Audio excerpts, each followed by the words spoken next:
தயாரிப்பாளர் சங்கம் இருக்கிறதுனால நான் வந்து நடிகர் சங்கம் சார்ந்த உறுப்பினர்கள் இருக்காங்க. கதிரேசன் சாரும் இருக்கார், ஆஃபீஸ் பேர். அவர் சார்பாக நான் ஒரு விண்ணப்பம் உங்கள் எல்லோருக்கும் நான் வைக்கிறேன். அண்ட் எக்ஸிபிட்டர்ஸ் அசோசியேஷன் சார்பாக அவங்களுக்கும் நான் விண்ணப்பம் வைக்கிறேன். இனிமேல் வரக்கூடிய திரைப்படங்கள் ரிலீஸ் ஆகும்போது வெள்ளிக்கிழமை தயவு செஞ்சு ஒரு 3 நாளைக்கு மட்டும் 12 காட்சிகளுக்கு மட்டும். இன்னொரு விண்ணப்பம் என்னென்னா, கதிரேசன் சார், ஒரு விழிப்புணர்வாக நீங்கள் வந்து ஒரு குழு அமைச்சு வரக்கூடிய புதுமுக தயாரிப்பாளர்களுக்கு இந்த ஓடிடி சேட்டலைட்டோ இல்லை ரிலீஸ் ஆகும்போது அவங்களுக்கு ஒரு சப்போர்ட்டோ, எப்படி ரிலீஸ் பண்ணணும், எந்த தேதியில் ரிலீஸ் நம்ம பண்ணியிருக்கோம். ஆக்சுவலாக ரெகுலேஷன் கமிட்டி மாதிரி பண்ணியிருக்கோம். ஒரே நாள் வந்து 10 திரைப்படம் ரிலீஸ் ஆகுது. அது வந்து எத்தனை காட்சிகள் வருதுன்னு சில தயாரிப்பாளர் தெரியல.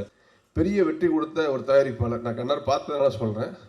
மன்மதனுங்கிற படம் பெரிய ஹிட்டு, திருடாதடிங்கிற படம் பெரிய ஹிட்டு.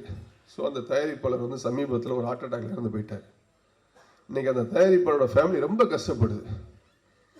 எஜுகேஷன் செலவுலேருந்து எல்லாமே கஷ்டப்படுது. ஸோ அந்த மாதிரி இருக்கும்போது அந்த எடுத்த தயாரிப்பாளர்களுக்கு முடிந்தவரை ஒரு அன்பாக உதவுங்க, அது நல்லாயிருக்கும். ஏன்னா விக்னேஷ்லாம் வந்து பார்த்தீங்கன்னா ஒரு ஹோட்டல் வச்சுக்கிட்டு கோவிட் டைம்லையும் சரி இப்பவும் சரி நிறைய பேருக்கு வந்து அந்த ஹோட்டலில் இருக்கக்கூடிய அசிஸ்டன்ட் டைரக்டர்ஸ்களுக்கு, அவரோட பழகின டைரக்டர்ஸ்களுக்கு எல்லாருக்குமே ஒரு நட்புங்கிற அடிப்படையில் வந்து உதவிகள் பண்ணிக்கிட்டு இருக்காரு. ஏன்னா என்றைக்கும் ஒரு உதவி செய்யக்கூடியவர் வந்து வாழ்க்கையில் தோற்றதாக கிடையாது. ஸோ இது சூரிய பண்ணிக்கிட்டு இருக்காரு, விஷால் சார் நிறைய பண்ணிக்கிட்டு இருக்காரு. அந்த மாதிரி முடிந்தவரை தயாரிப்பாளர் காப்பாற்றுங்க சார். கண்டிப்பாக நாங்கள் கூட இருப்போம். நீங்கள் சொன்ன மாதிரி இந்த ரிலீஸ் ரெகுலேஷன் இண்டஸ்ட்ரிக்கு என்னென்ன பண்ணணுமோ எல்லாம் கூட ஒன்றாக்காது பண்ணுவோம் சார். ஏன்னா இது வந்து என்டையர் ஃபேமிலி சம்மந்தப்பட்ட பிரச்சனை, தனிப்பட்ட தயாரிப்பாளர் சங்கம் மட்டும் பண்ண முடியாது. எல்லாருக்குமே அதில் பொறுப்பு இருக்குது. நீங்கள் நிறைய பார்த்துருக்கிறீங்க.